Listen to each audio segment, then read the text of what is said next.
नमस्कार दोस्तों, स्वागत है आप सबका मेरे नए ब्लॉग में। तो आज हम आए हैं यहाँ पे कॉफ़ी म्यूज़ियम में, साथ में यहाँ पे चॉकलेट्स भी हैं, उनके भी यहाँ पे बहुत सारे आपको कलेक्शंस मिलेंगे।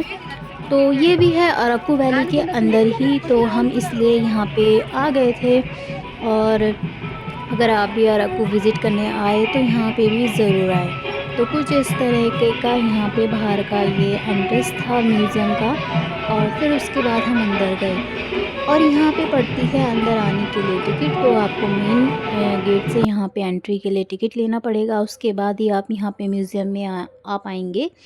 और फिर उसके बाद हम गए थे यहाँ पे कॉफ़ी म्यूज़ियम के अंदर। अंदर जाते ही वहाँ पे काफ़ी कुछ हमने देखा। वहाँ पे दिखाया गया था कि किस तरीके से अरकू वैली के अंदर जो ये कॉफ़ी है वो यहाँ पे आई, और किस टाइम पीरियड से यहाँ पे ये इसकी खेती उगनी शुरू हुई यहाँ पे।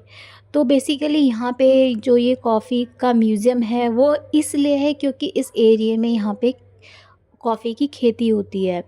और ये जो खेती यहाँ पे स्टार्ट हुई है वो बहुत पुरानी हुई है। ब्रिटिश टाइम से यहाँ पे कॉफ़ी उगाई जाती है, और उसके बाद ये फिर कंटिन्यू यहाँ पे होती है। तो वैसे आप लोगों को ये पता है कि सबसे पहले कॉफ़ी जो दुनिया में सबसे पहले कॉफ़ी पाई गई थी वो इथियोपिया में पाई गई थी। तो वही कॉफ़ी अरेबिका कॉफ़ी को वहाँ से इथियोपिया से ब्रिटिश यहाँ इंडिया में लाए इस अराकू के एटमॉस्फेयर को देखते हुए, क्योंकि कॉफ़ी जो होती है वो 15 से 25 डिग्री सेल्सियस के बीच में ही जहाँ का एटमॉस्फेयर हो वहाँ पे बोई जाती है पेड़ों की छाया के नीचे। तो ये बिल्कुल एरिया वैसे ही था, तो उन्होंने यहाँ पे कॉफ़ी की खेती शुरू करी, और उसमें जो काम करने वाले लोग थे वो यहाँ के लोकल लोग थे, आदिवासी लोग। उन्होंने वहाँ पे उस टाइम यहाँ पे मज़दूरी के रूप में काम किया। फिर उसके बाद धीरे-धीरे उन लोगों को भी कॉफ़ी की खेती करनी आ गई थी। उसके बाद उन्होंने अपने स्तर पे यहाँ पे कॉफ़ी उगानी शुरू करी। वैसे आपको पता है भारत में सबसे ज़्यादा ऑर्गेनिक खेती यहीं पे होती है, और दुनिया की सबसे महंगी चॉकलेट भी आप यहाँ पे खा सकते हैं। और ये भी है कि इस जो यहाँ की कॉफ़ी है उसको पेरिस में गोल्ड अवार्ड भी मिल चुका है। यानी कि ये प्योरेस्ट ऑर्गेनिक खेती यहाँ पे होती है कॉफ़ी की। तो ये थी यहाँ की डिटेल जो मुझे यहाँ पे आके पता चली। बाकी हम दूसरे पोर्शन में गए तो वहाँ पे यहाँ के लोकल एरियाज़ में जो आदिवासी लोगों के द्वारा बनाई गई जितने भी हैंडीक्राफ्ट थे, वहाँ की चीज़ें थी, वो सारी चीज़ें थी। बहुत खूबसूरत खूबसूरत चीज़ें थी वहाँ पे।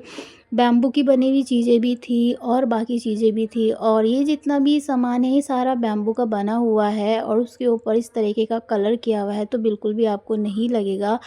और कुछ इस तरीके की ये जो गणेश जी की मूर्ति है, ये सारा पीछे जितने भी आप ये स्टैचू देख रहे हैं ये सारे बैम्बू के बने हुए हैं।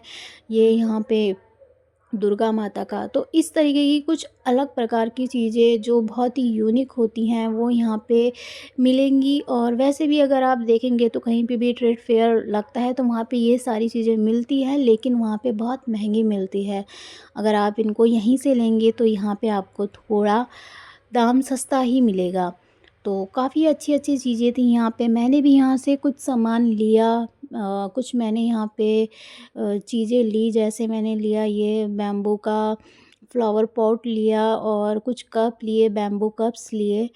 और कुल मिला के हमारा ये म्यूज़ियम का विज़िट था वो काफ़ी अच्छा रहा। यहाँ की अगर आप ये सब चीज़ें देखते हैं तो यहाँ की संस्कृति की और कल्चर के बारे में भी आपको कुछ पता चलता है। तो यहाँ पे आके ट्राइबल कल्चर के बारे में मुझे काफ़ी इन्फॉर्मेशन मिली जो काफ़ी अच्छी थी। तो ये मेरे लिए काफ़ी अनरिचमेंट विज़िट रहा।